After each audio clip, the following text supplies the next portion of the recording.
Habari ya jioni. Thank you very much. I just wanted to do this live to answer a few questions. I'm going to take less than 30 minutes, 10, 15 minutes thereabout. Welcome to See Me Without a Filter. So this is me. One of the things that I just wanted to highlight very fast is that there is a correction I've done on teaching in Ireland. The link was not right. I'd actually put teachers.teachingcouncil.ie. The link is actually teachingcouncil.ie login. So I just wanted to correct that. I've checked through I've been able to do it manually on the computer, and I've been successful in terms of getting in. So I just want you to go to the Teaching Council, my registration login site, and then create an account outside Ireland and then proceed from there. I can't basically do it manually, but what I just wanted to double check is that the site you are able to go in and then come to create an account. I am a resident outside Ireland, and you fill in the details. So that is what I wanted to just confirm by saying that the initial login that I'd shared for the registration for teachers in Ireland, there was an error. It is not teachers.teaching. whatever. It is teachingcouncil.ie. Go to the website and proceed from there. Ensure that you put teaching, create an account when you're outside Ireland. Now, today I wanted to indulge in a topic that so many people have asked me about: a student visa. Potentially, or ideally, what I want to do is give a snippet, a breakdown, what is expected, what is needed, how the figures look like, and the process up to applying for a student visa.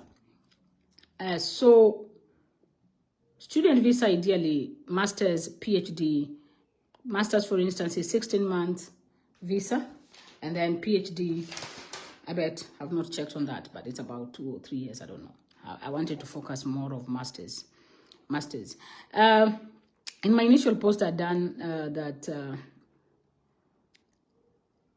someone was asking, can I be a lawyer if I didn't do law? Masters in England, anybody can do any course, you know. So I wanted to give you just a snippet of how this goes. First and foremost, nobody's going to come to the website to tell you which university to go to. So you need to basically be the one to identify the university you want to go to. So go into the anywhere in UK. Search for university, but specifically I'm talking about England. Remember, UK has 4. So I'm only going to talk about England. I don't know about Ireland. I don't know about Scotland. I'm only talking about England. So when you go to searching for universities in England, my disclaimer is always avoid universities in London. Because 1, their tuition fee is very expensive. Number 2, the government, in terms of applying for the visa, expect you to pay quite a high amount of money in terms of what they need to see when it comes to the 9 months amount of money that you need to have in your bank account to take care of yourself. So London is very, very, very expensive. So at all costs, I always tell anybody that you should avoid London at all costs. Personally, I don't even live in London because I can't even afford it, you know. So London is very expensive. So I'm going to go into step-by-step process of how to get this student visa.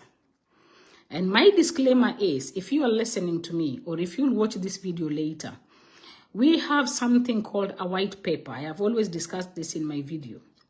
A white paper is a document that was developed. It has not gone through because it has not been presented for approval. But we are still hoping that this paper does not go through. But at the same time, we know 99% that this paper is going to go through. Now, this paper comes with it so many changes. One of them is going to affect the student route. Remember, they are now saying that we can't employ care workers from outside unless we can prove that we have we have basically tried to get care workers from inside and we are not able to get. So it is getting very difficult. And also not to mention that, as you can see, for all those who are watching news, what Trump is currently doing, this in one way or the other, you can never tell if it's going to affect UK or not. All right. So right now, I always just try and say, if you can get a way around it, do it now. If you can sacrifice it now. All right. The more you're waiting, they present their paper. They say now we no longer want international students to come on board. There is a levy they're proposing to be increased in terms of the universities that want to bring international students. They're saying permanent residency needs to change from 5 years to 10 years. All these are changes that what I know is for them to always make a change. They are going to say, we are going to implement this change from the new applicants. So try that by the time this is coming into place, you're already here. Or you've already started the process. Or you already have your visa, you're just waiting to come. So back to the topic of getting a student visa. Identify the university. We have said avoid London. All right? Once you've avoided London, once you've identified the university, the next step is that university is going to give you a portal on how you're going to apply for your master's. Once you've done that, most universities or all universities are going to request for a statement of purpose. That one you can't avoid. All universities are going to request for evidence that you went to university. That is basically your transcripts, which must be signed for. You can't just present a transcript that hasn't been signed for and approved. Everybody is going to ask, all universities are basically going to ask for your recommendation letter. And here I normally say, get a recommendation letter from your employer or recommendation letter. You must get a recommendation letter from the university that you went to. So go out there, talk to your deans or anybody to just write a letter for you. They will definitely do that to show that actually you're in school from this particular day to this particular, this is what you are able to attain while at the university. Now, I'm still looking at what the university is going to ask. Because remember, in our application, there is a document we need called a confirmation of acceptance. This is the document that is going to help us to apply for the visa. And this document comes from the university. So the university, most of them will ask for a deposit fee. Again, it ranges from one university to another, but give and take, put yourself there like $1 million or 800,000 on the lower side as a deposit for your tuition. It is not the entire school fees. It is a deposit for your tuition. So once you've done that, you've done this statement of purpose, a document that I can easily help anybody who is interested to take this route. Then we do our application through the university portal. Remember, the university doesn't want to know how you're going to live. The university is basically doing their thing. And here they're saying, we want to see a statement of purpose. We want to see your transcript. We want to see, remember the transcripts, I would say these transcripts must be signed for, right? So you've presented everything. You've gone to the portal. You've done the statement of purpose. You have done the transcripts. You have done your recommendation letter. You've paid part of the fees. Then they are going to say now, once they are satisfied with everything, they are going to give you a letter known as what we call confirmation of acceptance. Now, in other words, I'll call it CAS in this video so that I stop repeating myself. Now, once we have our CAS with us, we are now going to go into the immigration portal. Now, we are literally going to apply for the student visa. What again now does the UK government require for us to be able to get that student visa? The student visa now, I always say now that is the easiest step. As long as you have that letter from the university, it is a done deal. The difficult part is getting that acceptance letter. As long as you have that letter of acceptance from the university to do your master's, then you go to the website now. Again, here, the most important thing when it comes to getting UK visa, once you have the letter from the university, is just money. I always say that is the most important thing. If you can prove to these guys that you have enough money to support yourself, pay your fees, then you will get that student visa. Remember, I have just said student visa for a master's student is currently 16 months.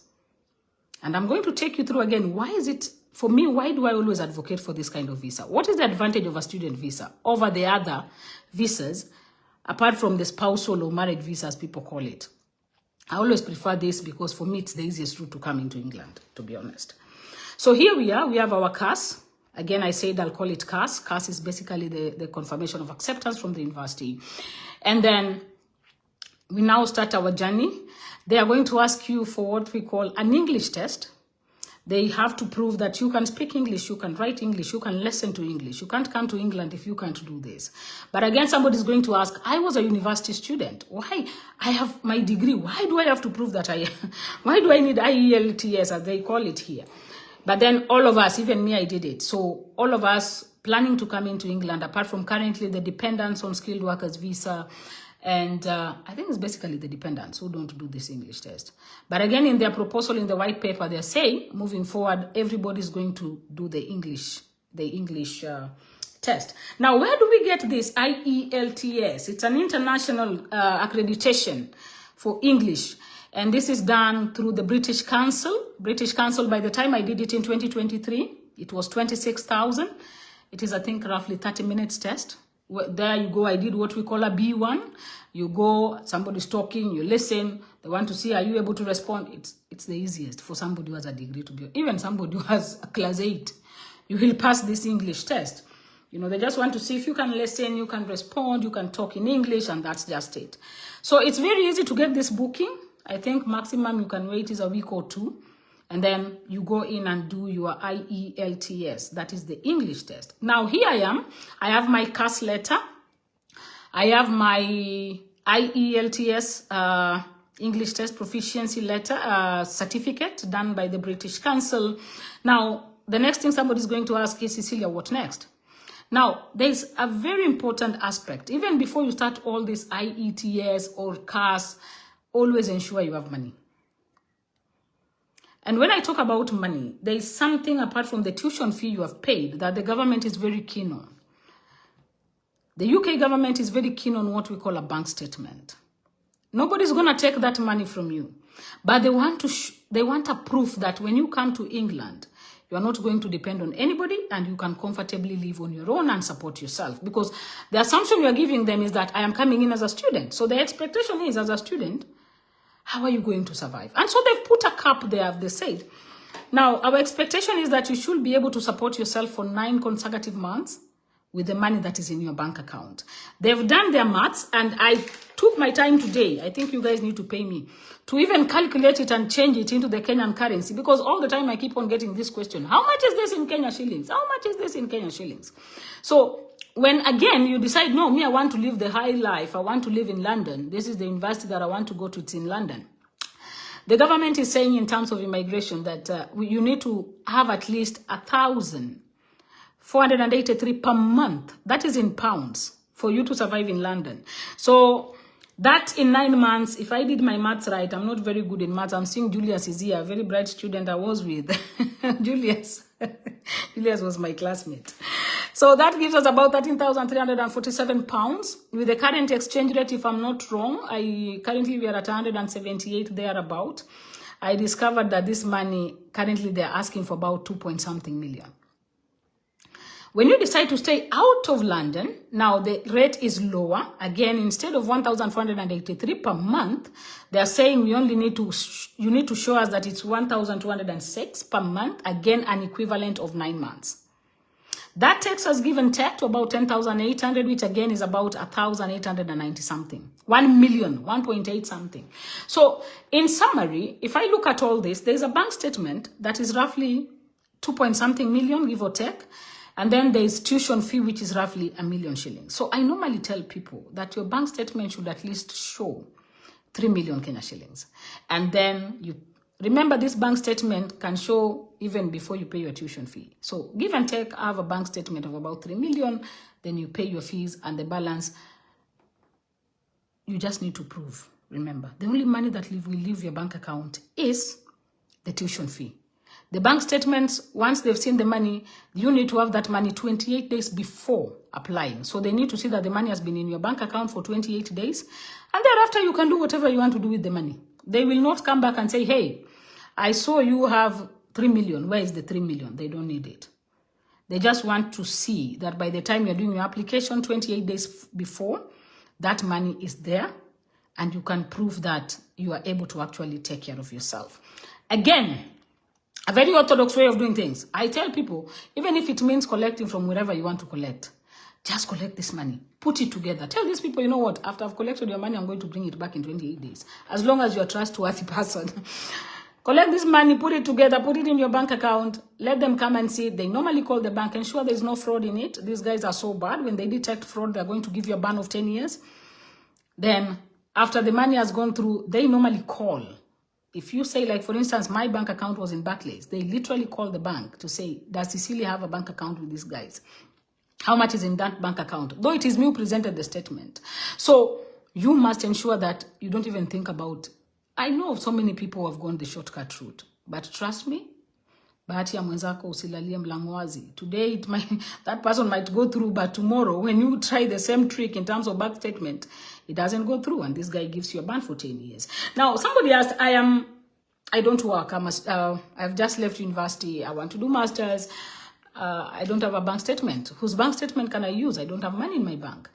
Now, they only allow you to use your parents' bank statement or your legal guardian. Remember, I've used the word legal guardian. I wish Castro was here, my wakili. He will say somebody who has been legally given to you by the court order or something like that. I think I'm right. You know, so you must prove that you have a relationship with this person, and this person is your legal guardian, and at the same time, or is your parent, and you also have to get consent from them that, you see, they've given consent for my daughter to use my bank statement. Those are the only two people allowed to give your bank statement. You can't use your brother's bank statement. You can't use your sister's bank statement.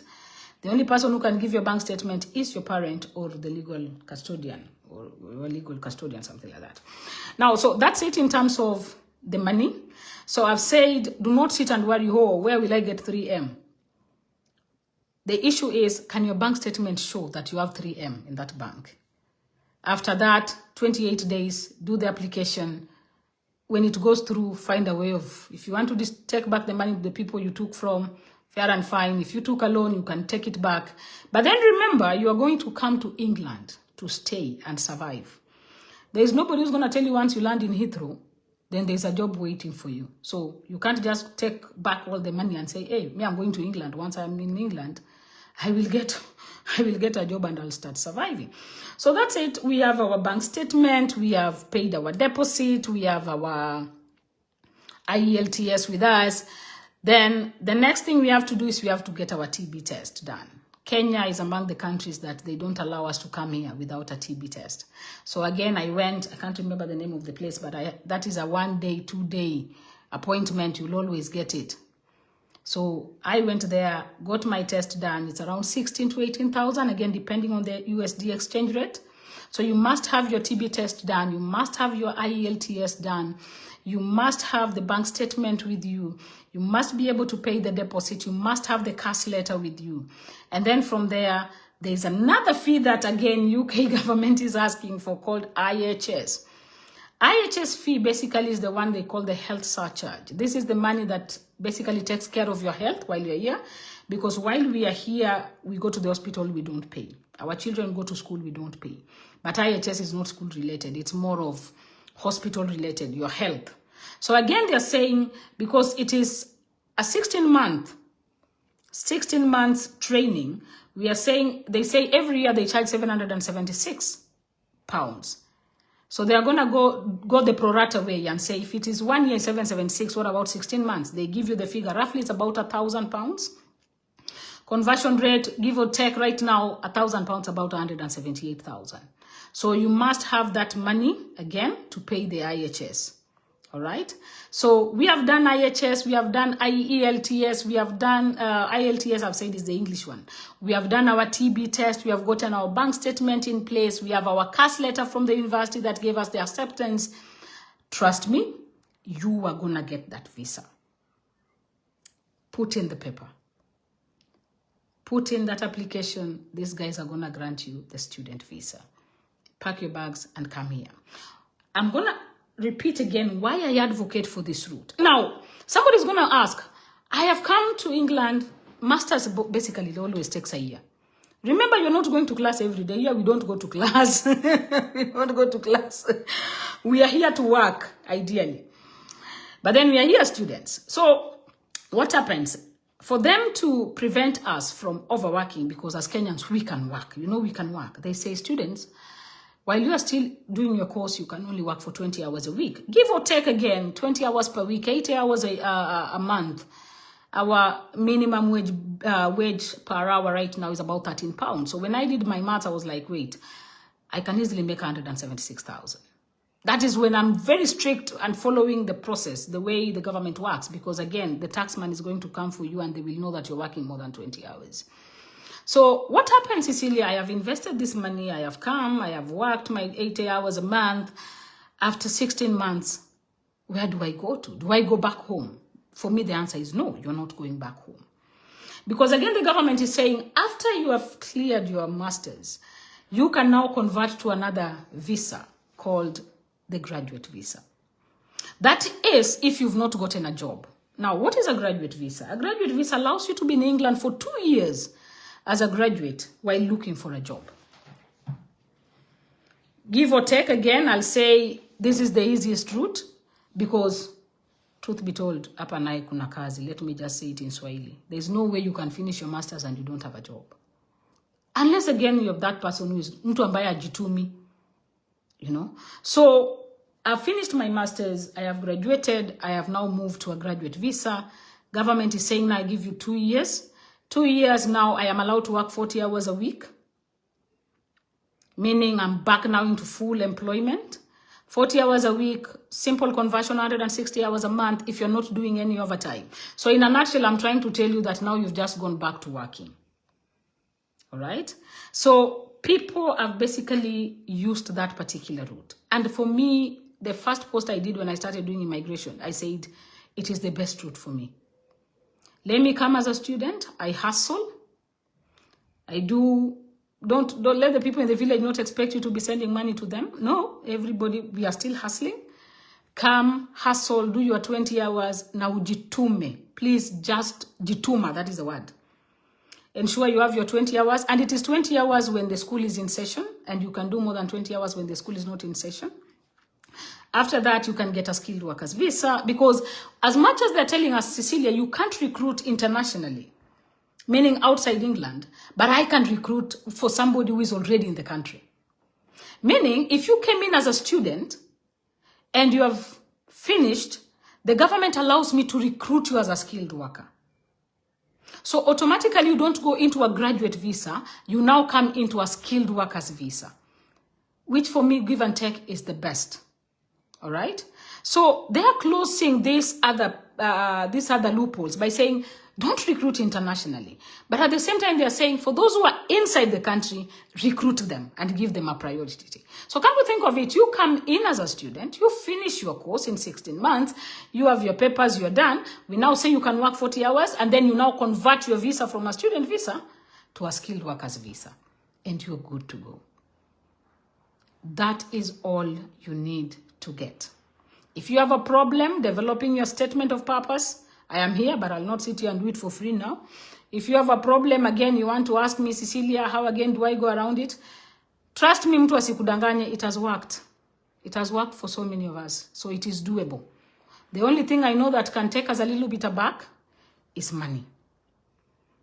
But as Kenyans, if we really are into kuinuana, mi napenda kuinuana. Because as much as tunasemanga, oh, uko England, trust me, kama hauna mtu wenu hapa, it is very, very difficult. So find a way of getting your people here. You know, that's the most important thing. So if you can put your resources together, let us develop that statement of purpose. All right? Let's develop that statement of purpose. Let us find a way of getting that bank statement. Mimi hata niko na loan hata zingine silipangi juu sasa siwezi lipa. But at the end of the day, truth be told, I will still pay it. So let's not be like, oh, I don't want to get myself into debt. Everybody has a debt. Trust me. So get that money, put them together. Get your bank statement. Just follow the right route. Like, usiende hapa na pale. Useme, oh, nitatafuta shortcut. I can get my bank statement from River Road. I have never advocated for that route. Tell your brother, your cousin, whoever, have a mini Harambee, work a pesa together, put that money in the bank. Only 28 days. Once 28 days imepita, they have seen that money, they have called the bank, take that money out and send it back to the people who gave it to you. Once they are certain that the bank statement is legit, you have that money. We have our CAS letter, we have our IELTS letter, we have our TB test letter, we have everything in place. There is no way these guys are going to deny you a visa. They can't do that. This is the UK is among the most transparent countries when it comes to visa. As long as you've met the threshold of what they want, they have, na mtu asikudanganya ati oh sijui kuna shortcut, oh sijui kuna agent. Me, I would be a very good agent right now. I would have taken so many, I'm almost here, now it's 2 years since I came. Ningesha kula pesa ya watu sana because I would just say I'm an agent. This thing is so straightforward. Nobody needs to apply anything for you. The portal gives you all the information you need to know.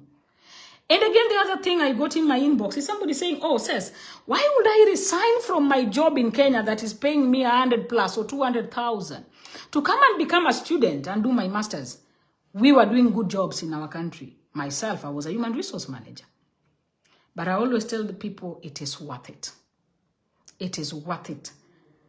Give or take, a carer, apart from the expenses and everything, they earn 400,000. I am not ashamed to say that.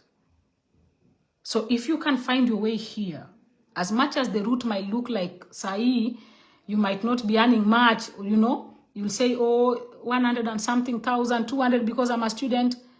Eventually 2 years after this, or 16 months after this, you'll sit back and say it was worth the hassle. So forget about these other routes. I will still advertise. I will still send. Ireland is recruiting for teachers. Get onto the portal. I've just done it myself. It is working. Go in, apply. But if you can get through the student route. Right now, they've not closed on the PhD for you to come with the family member. But the master's is closed. But PhD, you're still allowed to come with your family member. If you are in a position that you can afford a PhD, kindly, that is even a better route. Because in England, ukiwa mtu mmoja, it is very hard to manage. Tuambiane ukweli again. But if you can come here with your partner and your dependents, it is very easy. Because as you are being limited as a student, your partner is given a free pass. Why am I saying a free pass? For example, I come here as a student myself. I will be told, says you can't work more than 20 hours. But my husband will be given a free pass, meaning my husband will work 40 hours. So they have no restrictions.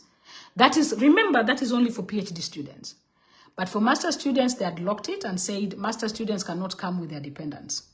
But still, if you get if you can get an understanding partner, mwambie mom, I'm going out.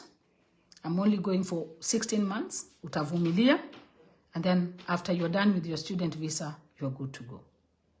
So I wanted to basically talk about the student visa. I've gotten so many questions about who convert this, how much is this in Kenya shillings, how much, and I like the way our country is currently losing. Somebody on this side will benefit from sending money right now in Kenya because we were at 150 for a very long time. Now we are at 178, you know. So Beryl is asking about accommodation. Again, I've said, as much as you have a bank statement and you want to take money back, remember when you come in, as much as tuambiane tena ukweli, I like that Swahili word, utapata kazi Heathrow, but trust me, ukiwa mtu wa kujituma, in a month you can get a job. Accommodation, we have shared accommodations.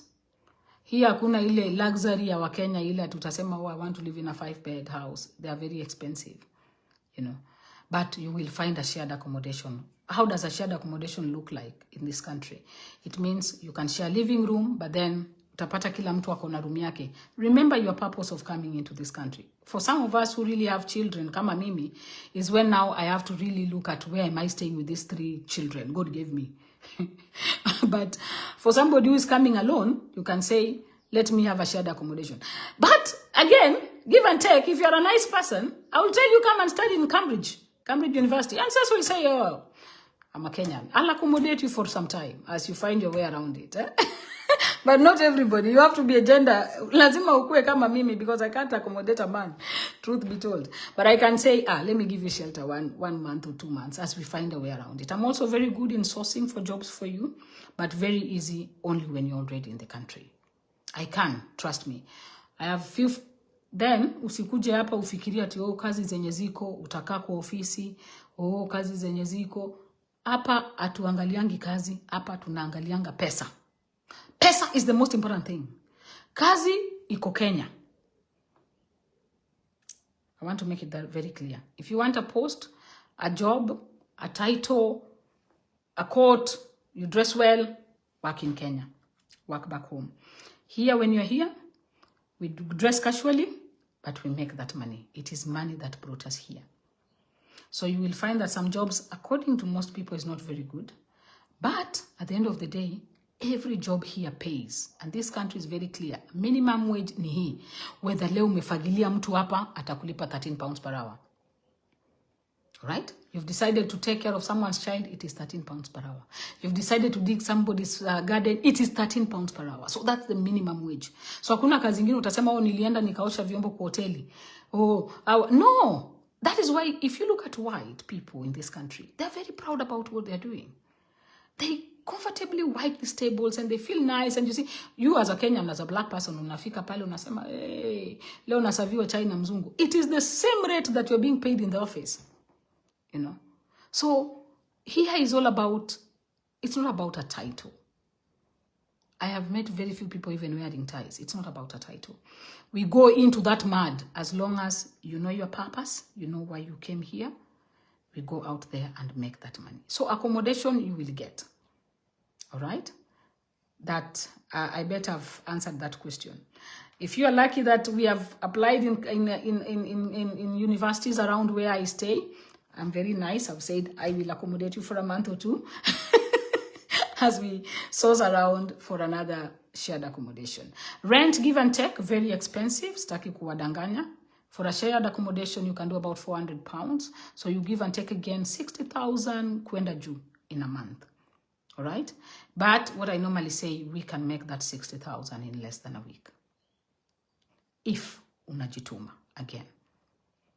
So put your papers together. If you need a statement of purpose, talk to me. I will help you develop that document. Find a way of getting your bank statement. Don't sit there and say, I want to do masters in IT. Those ones don't even help us here. To sidanganyane. I hold an MSc in human resource. I have done another master's in a totally different field. I did a master's in social care because I am a manager in the social care setup. You know, I was doing my PhD in Maseno. I dropped it, you know. So, your master's yangu, your human resource yangu, is just that I say, I have experience having done this for so many years. So I consult for a company as a human resource manager, consultant. But again, ideally, my 9-to-5 job is that I'm a service manager in a care setup. So don't sit and say, I want to just do my master's in the same field that I did in Kenya. Ataita kusaidia hapa. It's very hard to do a live because you're laughing and you're laughing alone. Eh? So unless you want to get into an academia, again, I say for those who want to teach at the university, follow the same path. Like I would have said, let me do my PhD in human resource. But I said, that is not what I'm called for to do here. I got a place and it was in a social service. And I said, this is what God has given me. Though I was among the few lucky Kenyans who came in managerial position, then I said, the only thing I can do is to grow with what I have. So when I went into the social setup 2 years back, I said, let me just upgrade. That's why I ended up doing a second master's in social services. But ideally, social care and adult care, something like that. Kitu kama hiyo hata sijuangi ni nini. Now, ideally, any master's, don't, unless you want to be a lecturer. Which again for me is a very long route. Unajua mimi siambiangi watu vitu zenye hazi apply. Me, I am basically, I don't know how to say, I'm not crafty, but I'm more, how do I put it? I don't like working hard. I like working smart. So if this route can take me to what I want, basically it's what I want. So I'll just follow that route as long as it will give me what I want. When you want to go around and do your thesis and what, that is also good. But at the end of the day, what is our target, all right? So what I'm trying to say, I'm seeing everybody's now joining. What I wanted to say in a nutshell, in summary, because I was a teacher, summary is this. I would go the education route. Might take any day. Get your student visa. From there, get your graduate visa, or now we go to our skilled workers visa or any other visa, depending on your area of expertise. If you're lucky, if you can get anything in your field. And then from there we move. Ideally, the most important thing right now in this country is, are we able to get our indefinite leave to remain? What is indefinite leave to remain? For those who have looked at Canada visa, that is what they call the PR. Indefinite leave to remain currently, before they present the white paper again, they're saying it is 5 years route. So for some of us, I've been give and take, I've been here in 2 years. So I've been here for 2 years. So I have 3 years to go. So indefinite leave to remain, the difference between that and being on visa is that now you're entitled to benefits. Now, a few minutes ago, I was on a call and someone was asking, and I explained there's a difference between benefits in this country and rights. What you people call benefits in Kenya is rights. What we call benefit here is, for example, when I am not working, they have unemployment benefit. So I can just stay at home as long as I can show that I have been applying for jobs and I don't get it, I'll be paid. The government pays me, you know. So child benefit, like me, I have 3 children. They're entitled to benefit every month. They're paid. You can use that money as a pocket money or use that for their pizza or whatever it is. Quite a number of benefits. Are you able to pay your rent? No. Council houses. So all those are benefits. Kenya, again, benefit is a right here because watoto wanasoma bure, hospitali ni bure, our beans are collected. So ideally, I love my country. But the parting shot, if you can sacrifice, no matter the position you're holding in Kenya, and especially if you're a mother like me, or you have children and you want a future for your children, please put your resources together. I always say I am here, not because of myself. Me, I've lived my life for so many years. I am here because I have given my children a future. It is not the same with home. It is totally different. From Shule to my daughter is currently going to year 11 next year. You're guaranteed that this is a child at the age of 16. They obviously they will have a job. At 16 years, they're allowed to work. At 16 years, these children can now start driving their cars. At 16 years, hapa shida ni hakuna watu wa kufanya kazi. It's not the other way around, like there's unemployment. You know, these are children who are already being given benefits. So every month, these kids have their bank cards. You know, the education system is wonderful. So ideally, if you want to sacrifice for your kids and you want a future for those children, then put your resources together. Once you have the resources, Cecilia said, if you want to stay around me, I will apply for those universities around me. Go to Cambridgeshire University. Just check on universities around Cambridgeshire County. Those universities you can commute from where I am. Cecilia is also here, having mastered the art of getting jobs within, again, England. We will look for those jobs and we will get them. So enjoy while I'm still alive. Enjoy while I'm still alive, but what I'm trying to say is that I can only do or help when you're in England. While you're back home, right now, we are really, really restricted on the much that we can do. Having said that, if there is no any other question, I would like to close because this is going to go again into my story so you can be able to watch the entire recording. I want to say asante sana and thank you for watching. I can now go and cook. All right. Bye.